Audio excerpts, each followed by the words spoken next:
Olá, bem-vindos ao Criarte. Hoje é dia de atualização e hoje vamos ter um vídeo curto e informal, a primeira parte do Renascimento 400.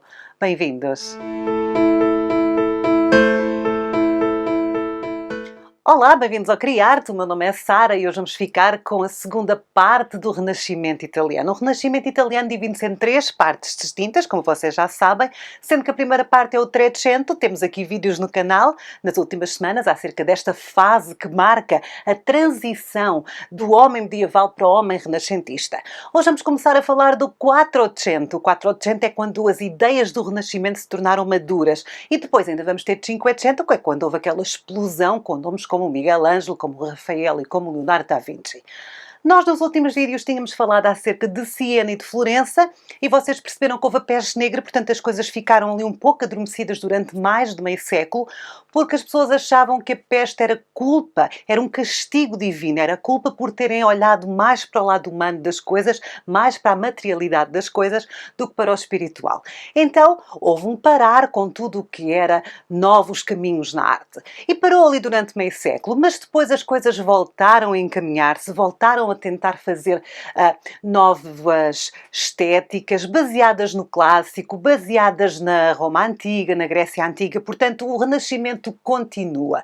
E continua naquela que se chama o Renascimento 400. Voltamos a Florença, já no século XV, onde vão surgir três artistas que vão ficar conhecidos para sempre como os inventores do espaço plástico renascentista. São muito importantes. Temos um pintor, um escultor e um arquiteto. Eles são conhecidos como a Santíssima Trindade do Renascimento italiano, ou pelo menos a Santíssima Trindade de Quattrocento italiano, porque depois mais à frente, no Cinquecento, vamos ter outra Santíssima Trindade, que vai ser composta pelo Rafael, pelo Leonardo da Vinci e pelo Miguel Ângelo. Mas aqui estamos a falar de outros artistas que marcaram então o Renascimento. O mais importante é este senhor, chama-se Masaccio. O Masaccio é tão importante no Renascimento que ele também podia dar origem a uma enciclopédia própria. No último vídeo falámos acerca da importância do Giotto, do seu traço para a transição para o Renascimento. Ora, o Masaccio é tão ou mais importante que o Giotto e não se pode falar em Renascimento sem falar nele. Este é o pintor. Depois temos o escultor, o Donatello, aquele que fez o David, uma das esculturas mais conhecidas do Quattrocento italiano. E finalmente temos um arquiteto que revolucionou o mundo da arquitetura. Chama-se Filippo Brunelleschi. Nós temos um vídeo aqui no canal que conta a história do Duomo de Florença, conta a história da sua construção e os seus traços caracteristicamente góticos. E vocês podem ir até lá e espreitar um pouco a vida do Filippo Brunelleschi, porque é fascinante. Ora, estes três génios vão então juntar-se para criar aquele que é até aqui a maior intervenção artística. Existe um mentor, o mentor é este senhor, o Filippo Brunelleschi. O Filippo Brunelleschi era filho de artesãos, ele próprio era ourives. Ele queria concorrer para fazer a porta da Duomo de Florença, porque a parte mais antiga da Duomo já estava feita e fizeram um concurso para fazer uma porta. E ele apresentou o seu estudo à comissão da cidade. Era um estudo que nós estamos a ver aqui, já um pouco diferente daquele estilo gótico e daquele estilo medieval de representação. Infelizmente ele não ganhou, quem ganhou foi o seu grande rival, o Ghiberti, em 1401, não é verdade? O que deixou então o Brunelleschi furioso. Ele foi-se embora de Florença, foi para Roma, foi estudar a cultura antiga romana, foi estudar a antiga cultura grega e veio de lá cheio de novas ideias, de novos projetos e com um estilo diferente. E ele era então o mentor de dois amigos, que eram o Donatello e o Masaccio. Eles andavam muito os três, sendo que Brunelleschi era o mentor. E o que é que ele fez? Ele fez com que tanto o Donatello quanto o Masaccio começassem a pintar e a esculpir também sob a sua orientação, ou seja, sobre a orientação dos valores antigos, dos valores da cultura clássica. O Brunelleschi leva o Donatello para Roma para estudar aqui o Panteão que é o monumento da antiguidade mais bem preservado da história, construído durante a época romana. Aqui no nosso canal também temos vídeo acerca da arte romana. Masaccio, por sua vez, também é inspirado. Masaccio é um pintor fantástico. Ele infelizmente viveu muito pouco. Ele faleceu com cerca de 28 anos. Muitos dos seus trabalhos são em colaboração com outras pessoas, são em colaborações com outros pintores e mesmo assim ele é um marco fundamental. Porquê? Porque o Masaccio vai partir a parede. E o que é que significa partir a parede? O Masaccio, inspirado pelo seu mentor Brunelleschi, inspirado pela escultura do seu amigo Donatello, vai começar a pintar como se estivesse também ele a fazer um projeto arquitetónico ou uma escultura. Portanto, ele vai tentar dar o quê? Volume e profundidade, vai dar espaço à sua arte. Vamos ver algumas imagens. Esta é uma das primeiras obras de Masaccio, em conjunto com outro pintor, o Masolino. Estes são os frescos da Capela Branca realizados entre 1424 e 1428 na Igreja de Santa Maria de Carmine, em Florença. A maior parte dos frescos são realmente da autoria apenas do Masaccio e eles são considerados tão importantes na história da arte que mais tarde o Leonardo da Vinci, ao ver estes frescos, diz que toda a pintura começou aqui e que a partir daqui toda a pintura vai ser apenas uma cópia daquilo que o Masaccio aqui fez. Na Santa Maria Novella, na nave esquerda, temos também outra obra do Masaccio que iniciou o Renascimento Quattrocento. Esta chama-se a Trinità. E é aqui que nós podemos apreciar quer a influência arquitetónica do Brunelleschi, a influência escultórica do Donatello e a genialidade do Masaccio. A perspectiva já tinha sido inventada, certo? Já tinha até sido usada pelo Giotto de várias formas, mas é aqui elevada à obra de arte. Ele aqui faz uma construção de um espaço, que é o que nós chamávamos no início do vídeo, o espaço plástico renascentista, que ainda hoje é usada. Portanto, de certa forma, o Leonardo da Vinci tinha razão ao considerar o seu amigo Masaccio tão importante. Vamos olhar para a obra e vamos analisá-la brevemente, só para perceberem as introduções que estão a acontecer aqui no Renascimento Quattrocento. A Trindade, ou Trinità, fura a parede. Eu tinha dito esta expressão há pouco, o Masaccio é conhecido por furar a parede. E o que é que isto quer dizer? Ele trabalha a superfície para dar ideia de profundidade.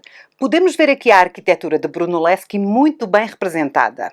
Temos uma trindade com a figura de Deus Pai, com Jesus Cristo e entre eles a pomba branca, representando o Espírito Santo. É uma obra incrível. E é uma obra também muito curiosa. Porquê? Porque o Masaccio representa-se a si próprio como São João. Ora, podemos considerar o início do Renascimento Quattrocento aqui por várias razões. Primeiro, pela composição. Trinità está no interior de vários triângulos e nós vamos ver isto ao longo de todo o Renascimento. Aquela pirâmide, nós temos aqui no canal uma lista de análises de obra de arte e todas as obras de arte que nós analisamos do período renascentista e posterior são assim. Temos então os elementos que representam um triângulo. Isto foi criado aqui neste momento por Masaccio. Temos também a representação dos mecenas que estão a pagar a obra, portanto é uma coisa completamente nova, não é verdade? Ora, nós já tínhamos visto isto nos vitrais góticos, no entanto, o vitral não é uma expressão artística muito usada em Itália, é mais no norte, nos países do norte, não é verdade? No entanto, já tínhamos visto isto, mas não era de todo habitual. E aqui o Masaccio coloca as pessoas que estão a pagar a obra num plano principal. Eles não são pessoas secundárias. É verdade que, pronto, nós temos a Santíssima Trindade, que é realmente o sujeito da obra, mas depois temos também com grande destaque quem está a pagar. E isto é o princípio do Renascimento também, não é verdade? Quem não se lembra dos Médici? Sempre que falamos em Renascimento, associamos imediatamente aos Médici. Os Médici eram banqueiros e estão representados em várias obras de arte. Portanto, isto realmente é uma diferença, é Renascimento. Se nós olharmos para esta obra, todos têm a mesma proporção.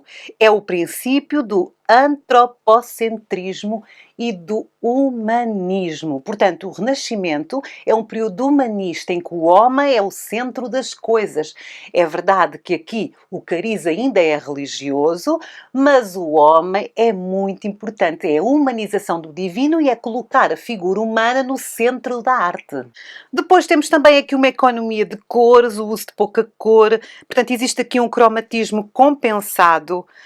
E também existem poucos gestos, o que intensifica o gesto do Deus Pai e o gesto da Virgem Maria. Temos ainda um eixo simétrico, portanto existe aqui uma simetria de peso no centro. E existe um eixo simétrico que é a cruz. Temos simetria das duas figuras e da cor. E depois, claro que olharmos para estas figuras, percebemos que elas têm a sugestão da escultura, neste caso do Donatello, não é verdade? Que era amigo do Masaccio. Podemos ver, por exemplo, isso no peso, temos uma sugestão de peso nos mantos. Então nós temos tudo isto é Renascimento, é a sintonia das artes. Temos a escultura, temos a arquitetura e temos a pintura juntas numa obra. Temos aqui um espaço contínuo conseguido pelas colunas coríntias que vão diminuindo no espaço. Os arcos também diminuem, os quadrados representados no teto também diminuem. E atenção, vocês lembram-se que o Donatello e o Brunelleschi foram estudar o teto do Panteão, Ora, este teto aqui representado com esses quadradinhos lembra o quê? Lembra também, claro, o teto do Panteão. Ou seja, toda esta diminuição dá uma noção de profundidade. É isto que é o furar a parede. Nós sabemos que é uma pintura bidimensional, mas o pintor dá o que a este trabalho? Tridimensionalidade, dá-lhe profundidade. Em relação ao Donatello, também as suas esculturas começam a ser enquadradas em elementos da arquitetura grandiosa, a arquitetura do Brunelleschi. O espaço plástico renascentista nasceu aqui e continua até hoje representado nos nossos trabalhos, nos novos artistas. É ou não é? Portanto, o Masaccio introduziu na arte a perspectiva dentro da obra, neste caso dentro da pintura. E isto é um marco importantíssimo que define o Renascimento do Quattrocento. Mas atenção que o Renascimento do Quattrocento não são só estes senhores, pois não. Então na próxima semana vamos ter mais um vídeo a falar acerca do Renascimento do Quattrocento, a segunda e última parte. E depois disso ainda vamos analisar algumas obras destes grandes nomes do Renascimento. Vamos ver as esculturas do Donatello, vamos ver as pinturas do Masaccio e vamos ver ainda em mais detalhe a construção do Brunelleschi. Mas por hoje é tudo. Não se esqueçam de ficar na próxima segunda-feira conectados connosco, porque vamos ter mais vídeos de Renascimento. Não se esqueçam também de subscrever o nosso canal, de partilhar e de gostar. Por hoje é tudo. Fiquem bem. Eu sou a Sara. Tchau!